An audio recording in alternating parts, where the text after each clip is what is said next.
Chamba medical college का अब धीरे धीरे सुधारीकरण होना शुरू हो गया। इस मेडिकल कॉलेज में जहां छोटे मोटे टेस्ट करवाने को लेकर भी बाहरी राज्यों का रुख करना पड़ता था, तो अब वहीं टेस्ट और उनका उपचार भी इसी पंडित जवाहरलाल मेडिकल में होना शुरू हो गया। चंबा मेडिकल कॉलेज का अब धीरे धीरे सुधारीकरण होना शुरू हो गया। सबसे महत्वपूर्ण इको टेस्ट को लेकर अब चंबा के नागरिकों को चंबा से बाहर नहीं जाना पड़ेगा।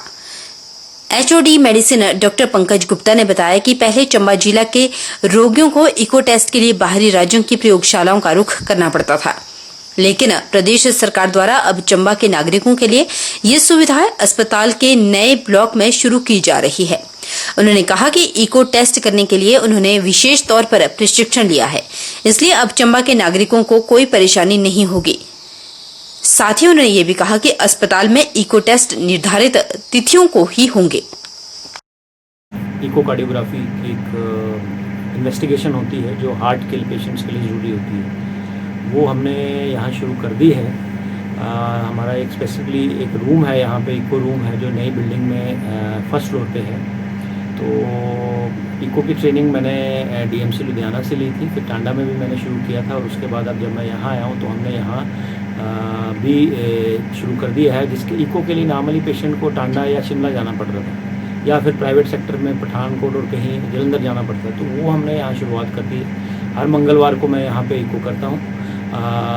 इको की डेट दी जाती है, 211 में इको की डेट दी जाती है, और डेट के हिसाब से हम हर मंगलवार करते हैं। बीच में मैं जिस दिन अगर इंडोर पेशेंट्स कभी हमारे पास ज़्यादा हो जाए तो फिर उनका शनिवार को भी किया जाता है। मंगलवार को डेली इको होता है, और इसके लिए हमने पीएनडीटी होती है एक, उसकी परमिशन लेनी पड़ती है, वो ले ली है। और हमारे प्रिंसिपल सर डॉक्टर डोगरा ने इसमें हमारी काफ़ी हेल्प।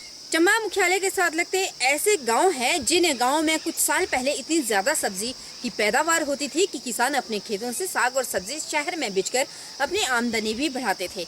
और आलम आज ये हो चुका है कि सरकार और विभाग की लापरवाही के वजह से इन गांव वालों को सब्जी और साग खरीद कर लाना पड़ रहा है।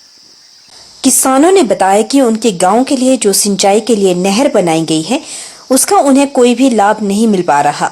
किसानों के मुताबिक इस नहर की मरम्मत के लिए करीब 35 लाख रुपए खर्च किए गए, लेकिन जिस तरह से इस नहर का हाल दिख रहा है उससे ये लगता है कि इस नहर पर इतना खर्च किया गया हो। एक समय था जब उनके गांव में शहर चंबा के लिए सब्जी की आपूर्ति की जाती थी, जिसकी वजह से उन्हें खासा मुनाफा होता था। उनके खेतों से धान उगाए जाते थे। आज सरकार की उदासीन रवैये के चलते उन्हें मजबूरन अपने घरों में खाने के लिए सब्जी और चावल भी बाजार से खरीद कर लाने पड़ रहे हैं। किसानों का कहना है कि खेतों में पर्याप्त सिंचाई के लिए पानी न मिल पाने से किसानों ने अपने खेतों में फसल बीजना छोड़ दिया। खेतों में सिंचाई के लिए सिर्फ बारिश ही एकमात्र साधन बचा है। अगर बारिश नहीं होती है तो वे अपनी फसल नहीं बीज सकते। उन्होंने कहा कि उनके गांव में पीने का पानी भी सुचारू रूप से नहीं आ रहा, जिसकी वजह से वे अपने घर के आसपास अपने खाने के लिए थोड़ी बहुत सब्जी उगा सके। तो सबसे बड़ी समस्या जो है मूलभूत, जैसे जो समस्या होती है बिजली और पानी, यहाँ पे पानी की समस्या मतलब आप ये रख लो कि चली ही आ रही है काफी टाइम से। यहाँ पे हमारी नहर का काम चल लगाया है, नहर का जिसको टेंडर दिया गया, नहर की आप पीछे से नहर देखिए सर, सारी टूटी फूटी, मतलब जब पता नहीं कौन सा जो जेई था, कौन एसडीओ था जिन्होंने पास किए, सब पैसा खाते हैं, ठीक है ना जी। ये तीर्थ ठेकेदार था, उसने पता नहीं किस किस को काम दिए हुए, और पूरी हमारी नहर जो है सारी नहर टूटी है, ना उसमें पानी आता है। यहाँ पे 4 बंदे जाते हैं, वहां से पानी लेके आते हैं, 2 दिन पानी आता है, फिर वो निकल जाता है। पीछे से कभी डंगा टूटता है, कभी क्या टूटता है, ठीक है ना सर। अब जैसे हमारी मक्की की कटाई होगी है, अब गेहूं की बिजाई है, तो गेहूं की बिजाई हम कब करेंगे? जब ऊपर से पानी आएगा। मतलब हमें वेट करना पड़ता है, बारिश का इंतजार करना पड़ता है कि बारिश होगी तभी हम जो बिजाई कर पाएंगे। तो सर ये बताए, हम कई बार फोन कर चुके हैं, मतलब कई बार हमने एमएलए को फोन किया है, जेई को फोन किया, एसडीओ को फोन किया, तो हमें क्या सुनने को मिलता है कि आप कौन है, मतलब हमें जो है वो किसी का रेफरेंस देना पड़ता है कि हम जो है फलाने एमएलए के बंदे हैं या फलाने, मतलब जो मैं आपको एक बात बताऊं कि बंदे की सुनवाई है ही नहीं। देख रहे हैं जो हमारी जो मूलभूत सुविधाएं जो पहले से चल रही थी वो भी खत्म होती जा रही है। सरकार जो बड़े बड़े वादे कर रही थी, ये जो नहर है देखो ये टूटी हुई है, वो जो नहर की बात तो अलग रही, लेकिन पीने का पानी आज मैं एक सप्ताह से किसी के माध्यम से एसडीओ को, एक्सीन को, यहाँ तक सभी को फोन करवा रहा हूँ, लेकिन मेरे घर में एक बूंद की पानी में गाड़ी से पानी ला करके अपने घर में व्यवस्था की जा रही है। यहाँ के जो फिल्टर कोई काम नहीं कर रहे हैं, यहाँ की नहरें काम है, कुछ पानी नहीं है। और ये देखो खेतियों में मतलब यहाँ पे गेहूँ बीजने में लोगों ने कोई व्यवस्था नहीं है। यहाँ सरकार कहाँ है? सरकार ने बड़े बड़े वादे किए थे, उसके ऊपर हमने वोट दिए थे सरकार को। हमारी जो ये खेत है, ये पूरी फसल हमारी पूरी पानी के ऊपर डिपेंड थी। नहर का पानी लगता था। शुरू में जब हम छोटे थे तो पानी इतना ज़्यादा होता था कि पूरे खेत खलिहान जो है रोनी धानी बल जगह थी, सारे धान दाने लाते थे। आज ऐसे हालात आ गए हैं कि नहरों में पानी नहीं है, कुछ नहीं है, और मक्की लगानी पड़ रही है, और चावल धान जो है वो अब वो सपने की बातें रह गई हैं। यहाँ पे लगाना चावल जो है हमें खरीद के लाने पड़ते हैं। करें अपना कार्य करें, ठेकेदार जो है उनको अपना काम देखना चाहिए कि हाँ ये टूटी फूटी सारी टूटी नहर। इस बारे जब जल शक्ति विभाग से पूछा गया तो उन्होंने बताया कि हाल ही में हुई बारिश की वजह से जगह जगह ये नहर क्षतिग्रस्त हुई है, लेकिन उसे सुचारू रूप से चलाया गया था। एक दो जगह पर और भी भूस्खलन हुआ है। विभाग द्वारा पूरी कोशिश की जा रही है कि जल्द से जल्द वहां पर सुरक्षा दीवार लगाकर इस नहर को सुचारू रूप से चलाया जाए। अभी जानकारी मिली है और हम अभी पीछे भी एक डंगा स्कूल में टूट गया था, वो लगा दिया गया है। और अभी बारिशों में एक और जगह वहाँ पे स्लिप आ गया था, तो ये वाला डंगे का भी हमने एस्टिमेट भेज दिया और इसको जल्दी ठीक कर दिया। हमारे पास स्थानीय लोग भी आए हुए थे और हम इस समस्या का जल्द से जल्द समाधान करेंगे। शिमला में प्रदेश सचिवालय की गोपनीय शाखा में अधीक्षक पद पर तैनात मेहर सिंह की संदिग्ध परिस्थितियों में मौत को लेकर परिजनों ने पुलिस पर मामले को दबाने का आरोप लगाते हुए लंबा समय बीत जाने के बाद पुलिस ने अभी तक एफआईआर तक दर्ज नहीं की। परिजनों ने चेतावनी दी है कि अगर 48 घंटे के भीतर इस मामले को लेकर कोई कार्रवाई अमल में नहीं लाई गई तो वे आंदोलन करने से भी गुरेज नहीं करेंगे। परिजनों का कहना है कि पुलिस इसे आत्महत्या कह रही है, जबकि ये हत्या है, क्योंकि मेहर सिंह सेना से सेवानिवृत्त है। करगिल युद्ध के दौरान उन्होंने अपनी टांग तक खो दी थी, लेकिन हिम्मत नहीं हारी। ऐसे में वे आत्महत्या जैसा कदम कभी भी नहीं उठा सकते। पूरा सच मामले की जांच के बाद ही सामने आएगा। सुंदरनगर की खिलड़ा पंचायत निवासी मेहर सिंह का शव 30 सितंबर को सुबह संदिग्ध परिस्थितियों में बरामद किया गया था, लेकिन पुलिस ने मामले को लेकर एफआईआर तक दर्ज नहीं की। पुलिस की कार्य प्रणाली को लेकर ग्रामीणों और परिजनों में खासा रोष व्याप्त है। मृतक मेहर सिंह की पत्नी विद्या देवी, पुत्र करण और पीयूष, भाई तुलसीराम ने, पंचायत प्रधान शेर सिंह, सामाजिक कार्यकर्ता रजनीश शर्मा अनेक ग्रामीणों के साथ पत्रकार वार्ता करते हुए प्रदेश सरकार से मामले में हस्तक्षेप करते हुए कार्रवाई की मांग करते हैं। यदि 48 घंटे के भीतर मामले को लेकर कोई कार्रवाई नहीं की तो पंचायत के लोगों के साथ मिलकर आंदोलन की चेतावनी भी दे डाली। मृतक की पत्नी विद्या देवी ने कहा कि उनके पति मेहर सिंह ने सेना में ड्यूटी के दौरान अपनी टांग तक खोने के बाद हिम्मत नहीं हारी। वे शारीरिक और मानसिक रूप से बहुत मजबूत थे। ऐसे में वे आत्महत्या जैसा कदम कभी भी नहीं उठा सकते। सेना में थे और सचिवालय में कार्यरत थे और उनकी संदिग्ध ऐसी परिस्थितियों में मौत हुई है।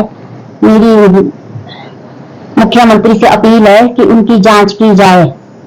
अगर मुख्यमंत्री के द्वारा इसमें कोई कदम अगर मुख्यमंत्री के द्वारा कदम ना उठाया जाए तो 48 घंटे के दौरान हम आंदोलन करेंगे। हम चाहते हैं कि मुख्यमंत्री से अपील है कि 48 घंटे के दौरान कार्रवाई की जाए। मेहर सिंह ठाकुर वो 9 पैरा कमांडो थे और वो सचिवालय में कार्यरत थे। उनकी कुछ दिन पहले से हालत में मौत हो गई। प्रशासन की तरफ से कोई एफआईआर दर्ज नहीं की गई। उन्हें राष्ट्रपति पुरस्कार से भी सम्मानित किया गया है और वो बहुत अच्छे व्यक्ति थे। मेरा उनके साथ रिश्ता बहुत अच्छा था और मैं सरकार से ये मांग चाहूंगा कि 48 घंटे के अंदर कार्रवाई की जाए, नहीं तो मेरे साथ पंचायत के लोग हम उनके साथ यही अगले 48 घंटे के अंदर कोई कार्रवाई की जाए और हमें कुछ हौसला दिया जाए कि हमें कोई रिपोर्ट दी जाए कि 48 घंटे के अंदर। अगर ऐसा नहीं हुआ तो हमें अपनी तरफ से ठोस कदम उठाने पड़ेंगे। इसके लिए हमारे पंचायत के लोगों की तरफ से हमें बहुत हौसला मिला है। ये हमारे साथ खड़े हैं, ये हमारे साथ आगे भी खड़े रहेंगे। वहीं पंचायत प्रधान शेर सिंह ने कहा कि मिहिर सिंह का पंचायत में अपना एक रुतबा था और वे इस तरह का कदम नहीं उठा सकते। पुलिस और सरकार मामले को लेकर तुरंत कार्रवाई करे, अन्यथा पंचायत परिवार के साथ आंदोलन करने से भी गुरेज नहीं करेगी। FIR की जरूरत नहीं है आपको, हमने सब कुछ ठीक कर दिया है। तो मेरी मुख्यमंत्री साहब से यही गुजारिश रहेगी कि उनको न्याय दिलाया जाए और उचित कार्रवाई पुलिस को प्रशासन करे। विश्व हिंदू परिषद और बजरंग दल की ओर से देश भर में शौर्य जागरण यात्रा 10 अक्टूबर से शुरू होकर आज मंडी में संपन्न हुई। विश्व हिंदू परिषद के प्रांत अध्यक्ष लेखराज राणा ने कहा कि शौर्य जागरण यात्रा 8000 प्रखंडों के 90,000 गाँव तक निकाली गई। इस दौरान 2500 स्थानों पर छोटी बड़ी सभाएं भी आयोजित की गई। इस दौरान देश के सभी बलिदानियों को याद किया गया जिन्होंने देश के लिए अपने प्राणों की आहुति दी थी, चाहे मुगल और अंग्रेजों के समय का हो या फिर भारत पाकिस्तान और भारत चीन युद्ध के समय हो। लेखराज राणा ने बताया कि सालों की लड़ाई के बाद अयोध्या में बन रहे राम मंदिर को देखने और अपने रामलला से मिलने के लिए लोग ललायत है और अगले साल फरवरी के बाद अयोध्या आने के बाद लोगों को निमंत्रण भी दिया गया।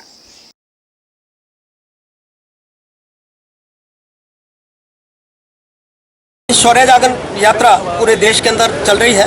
हिमाचल प्रदेश के अंदर हमने 27 जिलों के अंदर पूरे प्रांत को बांटा और 27 जिलों के अंदर 26 रथ इस समय चले हैं।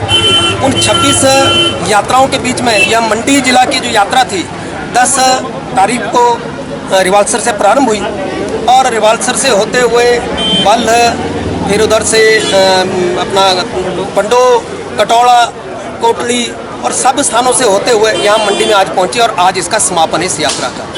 यात्रा के कुछ एक उद्देश्य हैं। एक तो ये है कि भगवान श्री राम जी का सब लोगों ने बड़ा सहयोग दिया था, उस मंदिर के लिए तन मन धन से सहयोग दिया, जिसके लिए लगभग 4.25 लाख हिंदुओं का बलिदान हो गया था। 500 वर्षों से उसका संघर्ष चला हुआ था, तो उसमें हम विजय प्राप्त हुई, हमें न्यायिक दृष्टि से भी और नैतिक दृष्टि से भी सब तरह से। और 5 अगस्त को 2020 को माननीय प्रधानमंत्री जी ने भूमि पूजन भी किया था। अभी वह प्राप्त उसका गर्भगृह बनकर के तैयार हो गया। तो उत्तरायण के अंदर जनवरी के अंदर वहाँ पर भगवान अपने स्थान पर विराजमान हो जाएंगे। तो सभी प्रांतों के लोग वहाँ पर जा रहे हैं भगवान का दर्शन करने के लिए। हिमाचल प्रदेश को 30 जनवरी की डेट मिली है, तो हम सबको आमंत्रित करने के लिए हमने किया है कि आपने बहुत सहयोग किया है तन मन धन से, तो अब भगवान जी के दर्शन करने के लिए 30 जनवरी को हिमाचल के लोग जाएंगे।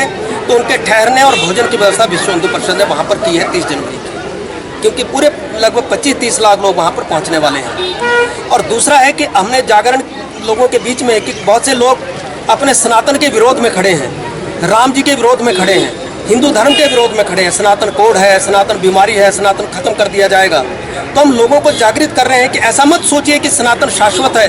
ठीक है, सनातन खत्म नहीं हो सकता, लेकिन सनातनियों को तो खत्म किया गया है। आज अफगानिस्तान से भाग गए, पाकिस्तान से भाग गए, बांग्लादेश से भाग गए और अपने देश के अंदर ही जहाँ पर सनातनी कम पड़ गए वहाँ पर हम अपनी शोभा यात्रा नहीं निकाल पा रहे हैं। तो इसलिए जागरण करने के लिए संगठित रहें, संगठित होकर के काम करें। और हिंदू जब तक संगठित है तब तक कोई इसका कुछ बिगाड़ नहीं सकता।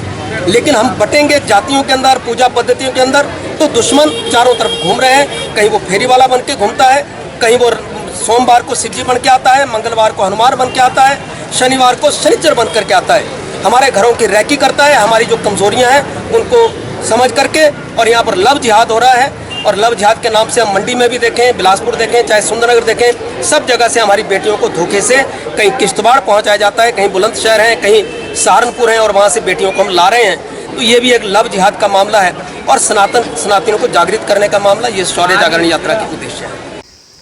यहाँ रुकेंगे छोटे से ब्रेक के लिए। ब्रेक के उस पर फौरन लौटेंगे, बन रही हमारे साथ।